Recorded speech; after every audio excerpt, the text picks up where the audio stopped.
Dear students and viewer, সকলকে আমার অনেক অনেক ভালোবাসা। তো আজকে আমরা শুরু করতে চলেছি একদম নিউ চ্যাপ্টার। তবে নিউ চ্যাপ্টার বলবো না, আমরা আগেই কিন্তু অঙ্কগুলো করে ফেলেছি। চক্রবৃদ্ধি ও সমাহার বৃদ্ধি 6 অধ্যায় আছে, কিন্তু 6 অধ্যায়ের কোশ্চেন থেকে 6.2-তে আমাদের আর একটা পোর্শন রয়েছে, সমাহার বৃদ্ধি। সমাহার বৃদ্ধি বা হ্রাস। কেন? কারণ কিছু কিছু আমরা ব্যাংকিং সেক্টরের ক্ষেত্রে সবসময় জানি ইন্টারেস্ট দিতে হবে, অর্থাৎ ইন্টারেস্টটা সবসময় কি দিতে হবে, মানে প্লাস বৃদ্ধি। কিন্তু কিছু কিছু আমাদের দৈনন্দিন জীবনে ঘটনা ঘটে থাকছে যেখানে আহ, একই হারে, আনুপাতিক হারে সেটা কমছে। সেই চ্যাপ্টারটাকে আমাদের এখানে ইনক্লুড করা হয়েছে। তো কি ধরনের বিষয়গুলো? যেমন সচেতনতার ফলে দুর্ঘটনা কম হচ্ছে, সচেতনতার ফলে বাল্যবিবাহ রোধ হয়েছে। প্রতি বছর আমরা যত সচেতনতা বাড়াবো তত আমাদের পরিবেশ দূষণ এই এই বিষয়গুলো রোধ হবে। সেরকম হচ্ছে বাল্যবিবাহ রোধ হচ্ছে প্রতি বছর। যদি আমরা বিশ্ব দিবস হিসাবে পালন করে থাকি যে কোনো কিছু, সেই সেই জন্যই আমাদের অনেক কিছুর বিশ্ব দিবস হিসাবে পালন করা হয়। তো এই জিনিসটা আমাদের এই চ্যাপ্টারে ধরা হয়েছে। যেমন এখানে কিছু অঙ্ক আমি বলে দিচ্ছি, যে এই যে যেমন পুরুলিয়া জেলায় পথ নিরাপত্তা সংক্রান্ত প্রচারের অভিযানের মাধ্যমে পথ দুর্ঘটনা প্রতি বছর তার পূর্ব বছরের তুলনায় 10% হ্রাস পাচ্ছে। মানুষ সচেতন হচ্ছে যে দুর্ঘটনা, কারণ হেলমেট ব্যবহার করা। হেলমেট, আমরা বাইক চালাচ্ছি, বাইক চালানোতে যদি হেলমেট না ব্যবহার করি তাহলে কোনো কারণে যদি অ্যাক্সিডেন্ট হয়ে যায় তাহলে মাথা আমাদের প্রচন্ড ইনজিওর্ড হবে। ইনজিওর্ড হওয়ার ফলে সে মারাও যেতে পারে। কিন্তু আমরা যদি হেলমেট ব্যবহার করি তাহলে কি হবে? মাথাটা কিছুটা হলেও প্রোটেক্ট হবে, হয়তো ইনজিওর্ড হলো কিন্তু মারা নাও যেতে পারে। এই হচ্ছে সচেতনতা। এর ফলে বলছে বর্তমান বছরে ওই জেলায় এতটি পথ দুর্ঘটনা ঘটে থাকলে 3 বছর আগে পথ দুর্ঘটনার সংখ্যা কত ছিল? তাহলে 3 বছর আগে কি কম ছিল না বেশি ছিল? স্বভাবতই বেশি ছিল, কারণ তখন মানুষ সচেতন কম ছিল। ওকে, কিন্তু 3 বছর পর দুর্ঘটনা কমবে না বাড়বে? 8,748 কি হবে? 8,748 কিন্তু হবে না, কমে যাবে। হ্যাঁ, তো কত কমবে সেটা আমরা নির্ণয় করতে পারবো। তো সেরকম আরো আমাদের অনেক রকম, যে কোনো এক জেলায় সমস্ত মাধ্যমিক শিক্ষা কেন্দ্রে বর্তমান শিক্ষার্থীর সংখ্যা যদি এত হয়, প্রতি বছর বিগত বছরের তুলনায় যদি 10% শিক্ষার্থী বৃদ্ধি পেয়ে থাকে, তা তো বৃদ্ধি পাচ্ছে, তবে 3 বছর আগে ওই জেলায় মাধ্যমিক শিক্ষা কেন্দ্রের শিক্ষার্থীর সংখ্যা কত ছিল? মনে করো এবছর মাধ্যমিকে যারা পরীক্ষা দিচ্ছে, 3 বছর আগে মাধ্যমিক পরীক্ষার্থীর সংখ্যা কি কম ছিল না বেশি ছিল? কম ছিল। কেন? কারণ মানুষ আগে, আরো 10 বছর আগে মানুষ হচ্ছে শিক্ষার পেছনে কম ছুটেছিল। শিক্ষার সেই সচেতন হতে হতে মানুষ এখন কিন্তু প্রত্যেকটা সন্তানকে আমরা পড়াশোনার কথা ভাবছি। আগে কিন্তু সেটা ছিল না, তাদেরকে কাজে পাঠানো হতো। এই একটু বড় হয়ে গেল, 7-8 বছর হয়ে গেল, তখন তাকে বিভিন্ন কাজে পাঠানো হতো, পড়াশোনার জন্য পাঠানো হতো না। এখন কিন্তু প্রত্যেকটা পরিবারে আমরা সন্তানদেরকে স্কুলে পাঠাই এবং অ্যাটলিস্ট আমাদের মাধ্যমিক হায়ার সেকেন্ডারি অবধি পড়াশোনা করেই। আর হায়ার সেকেন্ডারি পাশ করে গেলে সে মানে অটোমেটিক্যালি গ্র্যাজুয়েশনের দিকে চলে যায়।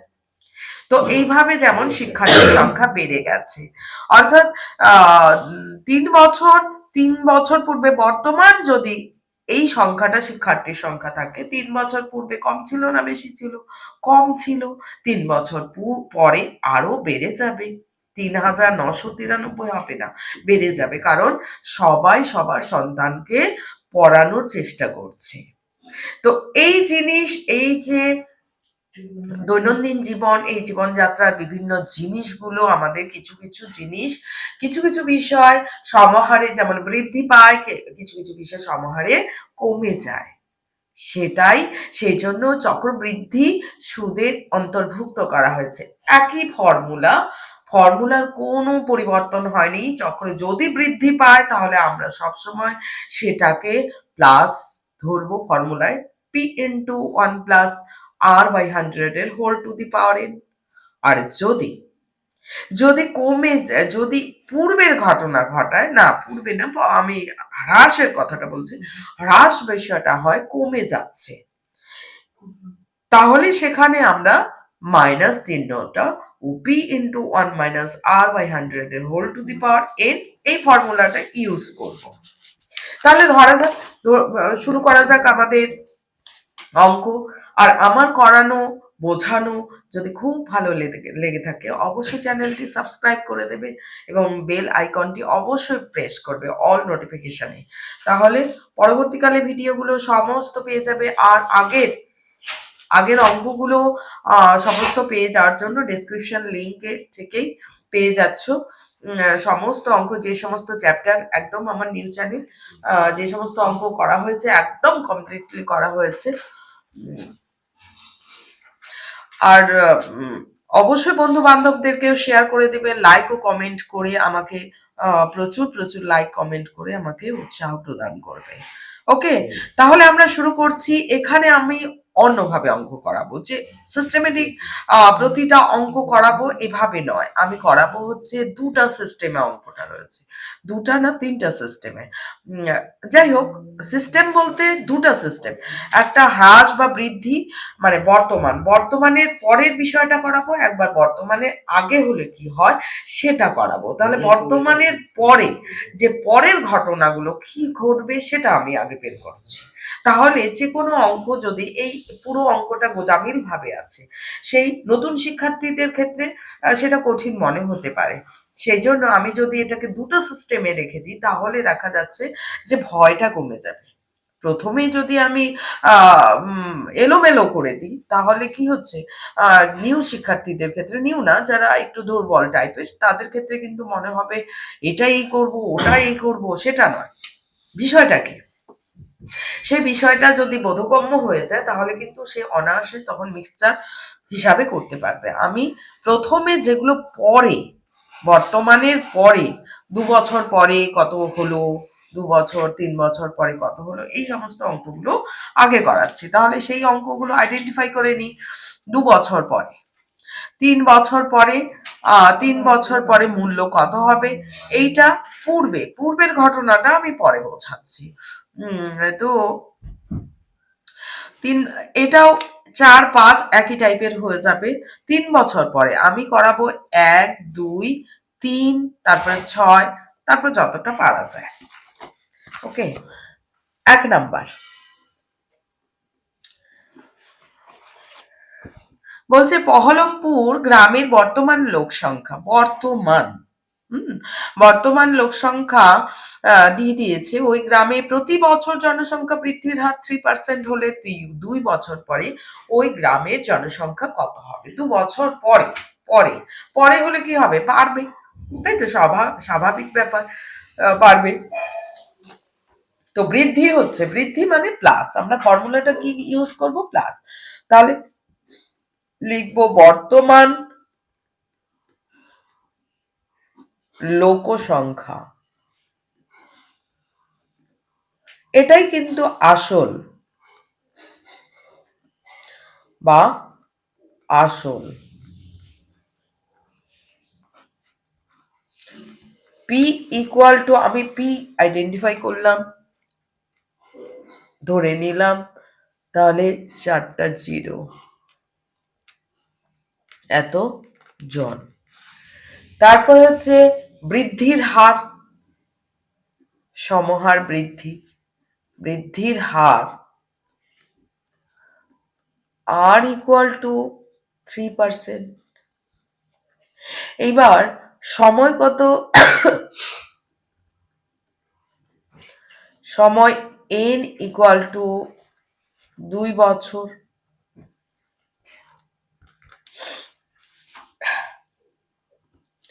এইবার 2 বছর পরের ঘটনা, সেটাই সমূল চক্রবৃদ্ধি। সমূল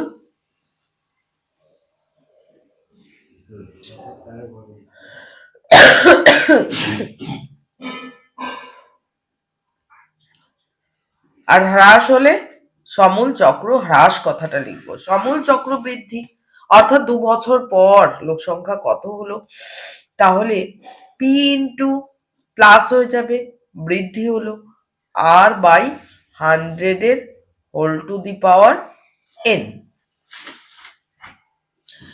পি হচ্ছে যার যার মান জানি, তার তার মান বসিয়ে দিলাম।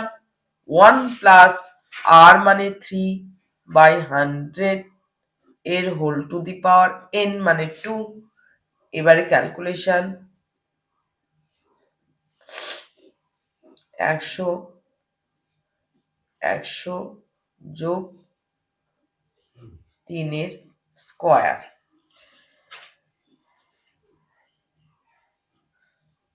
103 বাই 100 স্কোয়ার।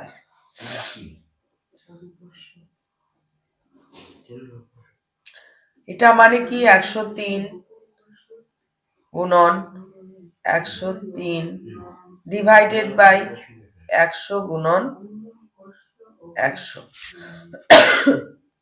এটা আমাদের একক জন আছে। 2 শূন্য 2 শূন্য কেটে গেল, 2 শূন্য 2 শূন্য কেটে গেল। এবার 103 আমরা এখানে গুণ করে নেব।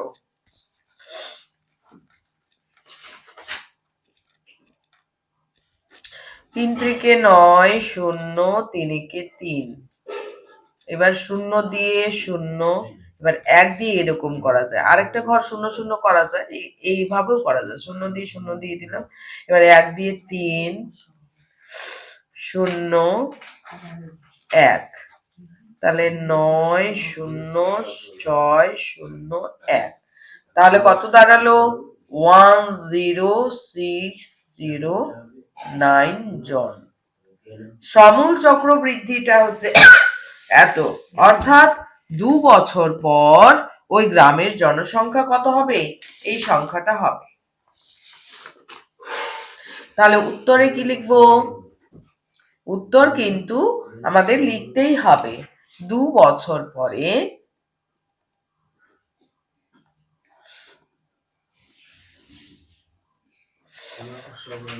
ওই গ্রামের জনসংখ্যা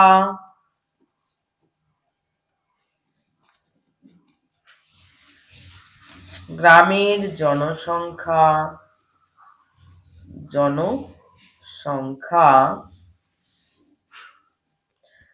10609 জন হবে। তাহলে একটা খুব ইজিলি আমাদের, কারণ আমরা চক্রবৃদ্ধি সুদটা জানি, চক্রবৃদ্ধি সুদ চ্যাপ্টারটা করার ফলে এই চ্যাপ্টারটা করা খুব ইজি হয়েছে। এবার 2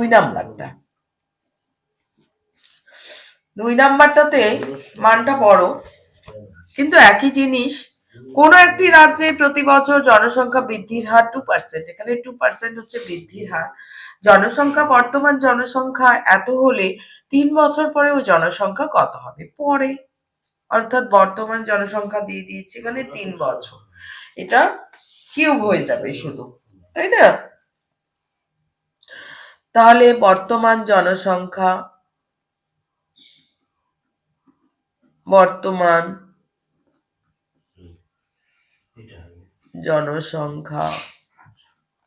এটাই পি ইন্ডিকেট করলাম আসল। এবার ঠিকঠাক করে লিখবে, কটা শূন্য রয়েছে গুনে গুনে, 7টা, 8-এর পর 7টা, 1 2 3 4 5 6 7, ঠিক আছে তো? 3 7 জন, জনসংখ্যার একক জন। বৃদ্ধির হার কত আছে, r equal to 2%। সময় কত, n equal to 3 বছর। সময় n ইকুয়াল টু 3 বছর। এইবার সমূল চক্রবৃদ্ধি। সমূল চক্রবৃদ্ধি অনেক সময় অনেকেই বলতে পারি যে 3 বছর পর জনসংখ্যা হবে, এটাও লেখা যায়। সমূল চক্রবৃদ্ধি মানেই তাই। সমূল চক্রবৃদ্ধি পি ইন্টু 1 প্লাস, যেহেতু বৃদ্ধি হচ্ছে, r বাই 100 এর whole to the power n। এটা ফর্মুলাটা লিখলাম, পি এর মানটা বসিয়ে দিচ্ছি 8, আর এদিকে 7টা শূন্য, 1 2 3 4 5 6 7 ইন্টু 1 প্লাস r মানে 2%, 2 বাই 100 এর হোল কিউব। এখানে আমি কাটাকাটি করলাম না, কারণ নিচে 100 থাকবে, তার কিউব হবে, আমার শূন্যগুলো কেটে যাবে। ঠিক আছে, তাহলে এটা 1 2 3 4 5 6 7 ইন্টু, তাহলে 100 যোগ 2 এর কিউব, তাহলে 8 1 2 3 4 5 6 7 102 বাই 100 কিউব, 8 1 2 3 4 1 2 3 7টা, 102 গুণন 102 গুণন 102 ডিভাইডেড বাই 100 গুণন 100 গুণন 100। এই একটা বিরাট ক্যালকুলেশন, কিন্তু ঘাবড়ালে হবে না, সে করে নিতে পারবে, অসুবিধার কিচ্ছু নেই। এবার 0 2 0 2 0 কেটে গেল, এই 0 কেটে গেল, এই 0 কেটে গেল, অর্থাৎ ওপরে থাকলো 80 80 102 102 102। এইবার প্রথমে আমরা কি করব, 102 এর সঙ্গে 8 গুণ করে নিচ্ছি। 8 গুণ করলে দাঁড়াচ্ছে 8 দুগুণ 16, 102 কে 8 দিয়ে গুণ করলে 8 দুগুণ 16, হ্যাঁ, 0 জন্য 16 চলে আসলো, 8 একে 8। এইবার তাহলে 80 শূন্যটা থেকে গেল, এটা কিন্তু মনে রাখতে হবে। এইবার 102 গুণ করে দিচ্ছি, 102 গুণ করে দিচ্ছি, এই 102 2 নাম্বার 102টা, 6 দুগুণ 12, কারণ এটা ক্যালকুলেটরে হয়ে যাবে পটাপট, কিন্তু সেটা তো আমি তো ক্যালকুলেটর ইউজ করতে পারবো না, আমাকে কিন্তু হাতে গুণ করতেই হবে। আর এটা যদি কেউ মুখস্থ করার চেষ্টা করে, তাহলে কিন্তু দেখা গেল কোনো একটা ডিজিট ভুল হয়ে গেল। আর এত অঙ্ককে মুখস্থ করে রাখা যায়? কখনোই না। সেই জন্য অঙ্ক গুণগুলো আশেপাশে করবেই। প্রচুর ছেলে মেয়ে তাই করে যে গুণ না করে মানটা বসিয়ে দেয়, কি কোথা থেকে পেলো? এইভাবে তো ওদের মাথার মধ্যে লোড হয়ে যায় অঙ্কটা, সেই জন্য অঙ্কটাকে আরো বেশি ভয় পাবে। তো গুণ তো সবাই করতে শিখেছে, একটু সময়টা যাবে, কিন্তু অঙ্ক সেই হিসাবেই কোশ্চেন করা হয়। 6 দুগুণ 12, 2 কে 2, 1 এ 3, 8 দুগুণ 16। এইবার 0 কত হলে 0, এইটা 6, ওই আগের সিস্টেমটা দেখালাম যে 1 8, তাহলে 2 3 6 6 12, 1 1 2 3 8, তাহলে 8 3 2 3 2।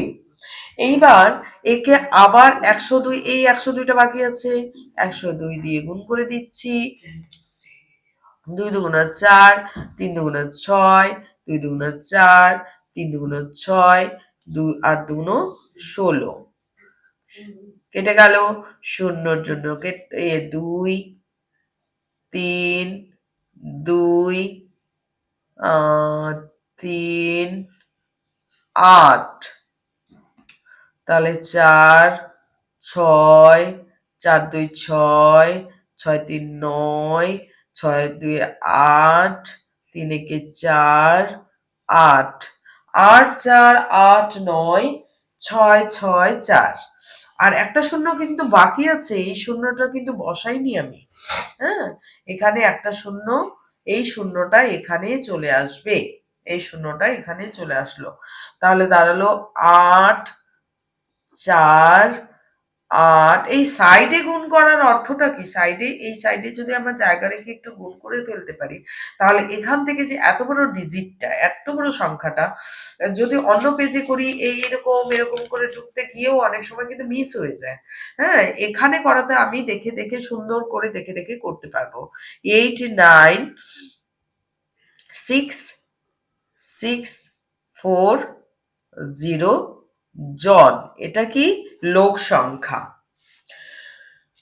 তাহলে 3 বছর পর ওই গ্রামের, ওই রাজ্যের জনসংখ্যা কত হবে? এটা হবে। তাহলে উত্তর আমাকে কিন্তু লিখতে হবে 3 বছর, কি অঙ্কগুলো ভালো লাগছে তো? বছর পরে ওই রাজ্যের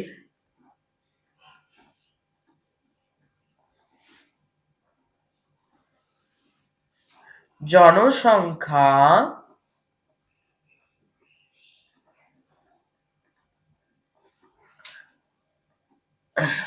8 4 8 9 6 6 4 0 জন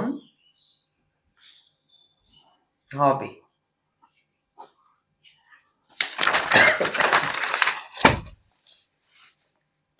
এবার 3 নাম্বারটা, 3 নাম্বারটা খুব ইম্পর্টেন্ট, খুবই সহজ, খুব ছোট্ট একটা অঙ্ক, খুব তাড়াতাড়ি হয়ে যাবে, খুবই অঙ্কটা দেয় এটা।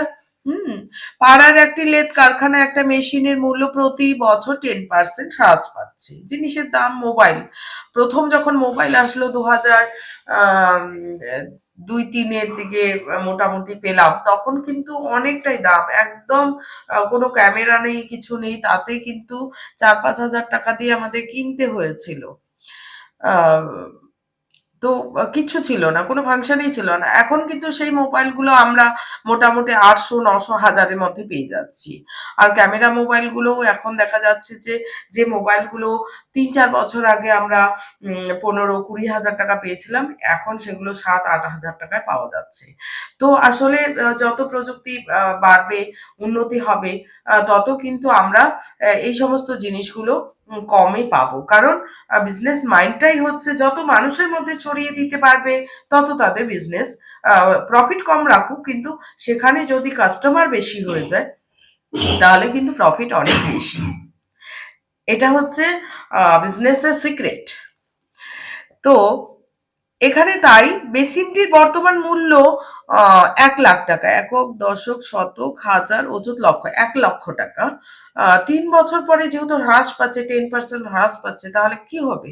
3 বছর পর কমে যাবে না বেড়ে যাবে? কমে যাবে। তাহলে সেটা হয়তো আমরা অনেক কম, 70 হাজার বা 80 হাজার টাকায় পেয়ে যাব। যে মানুষটা আজকে কিনতে পারছে না, সে 3 বছর পর কিন্তু অনায়াসে কিনতে পারবে।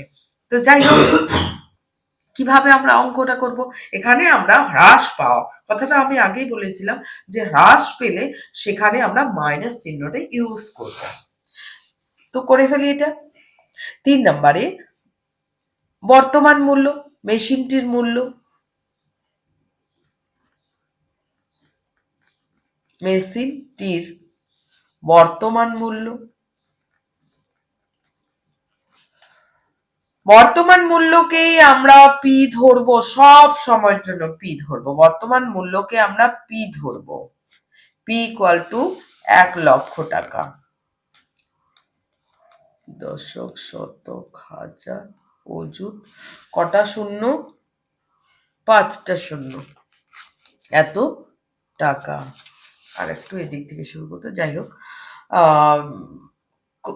তারপর হচ্ছে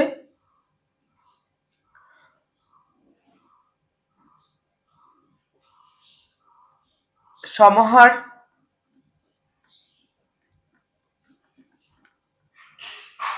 ওখানে আমরা বৃদ্ধির হার লিখেছিলাম, এখানে সমহার, সমহার হ্রাসের হার, হ্রাসের হার, এখানে কিন্তু হার হ্রাস পাচ্ছে। আর ইকুয়াল টু এখানে কত? 10% হ্রাস পাচ্ছে, সেই জন্য হ্রাসের হার লিখতে হবে। আরেকটা কি দেওয়া আছে? আরেকটা দেওয়া আছে সময়। আরেকটা দেওয়া আছে সময়, কত বছর পর। সময় n ইকুয়াল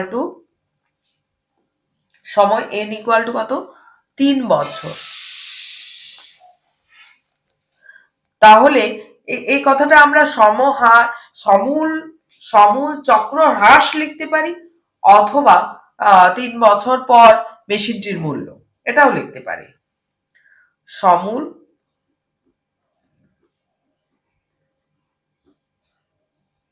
চক্র হ্রাস, কারণ উত্তরে তো আমাকে লিখতেই হবে, উত্তরে কিন্তু ওই কথাটা লিখতেই হবে, সেই জন্যই আমি সমূল চক্র হ্রাস লিখলাম। p into 1 minus r by 100 এর whole to the power n equal to p এর মানটা কত?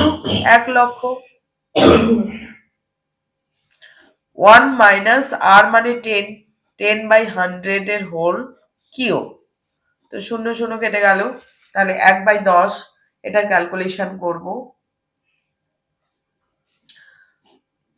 10 লসাগু, 10 বিয়োগ 1 এর কিউব।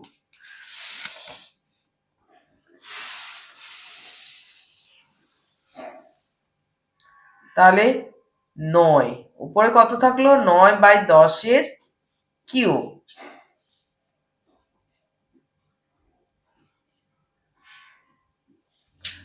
অর্থাৎ 9 ইন্টু 9/10 ইন্টু 10 টাকা। এটা কি? টাকা। এই শূন্য কেটে গেল, এই শূন্য কাটলো, এই শূন্য কাটলো। এইবার 9 নং 81, 81 কে আবার 9 দিয়ে গুণ করলে কত হয়? 9 কে 9 8 নং 72। 7279 দুটা শূন্য, এত টাকা। অর্থাৎ তাহলে কত? 72,900 টাকা। 72,900 টাকা। আমরা 1 লাখ টাকা লাগলো না, 72,900 টাকায় আমরা পেয়ে গেলাম। তাহলে উত্তরে কি লিখবো?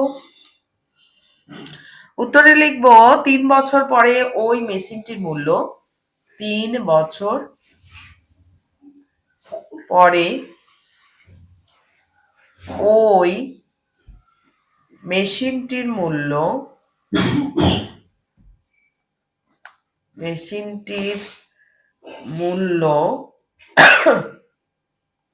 মানে এই কথাটা যদি আমি আগে লিখতাম আবার লিখতে হতো। আমি সমূল চক্র হ্রাস লিখলাম। 3 বছর পরে ওই মেশিনটির মূল্য 72900 টাকা হবে।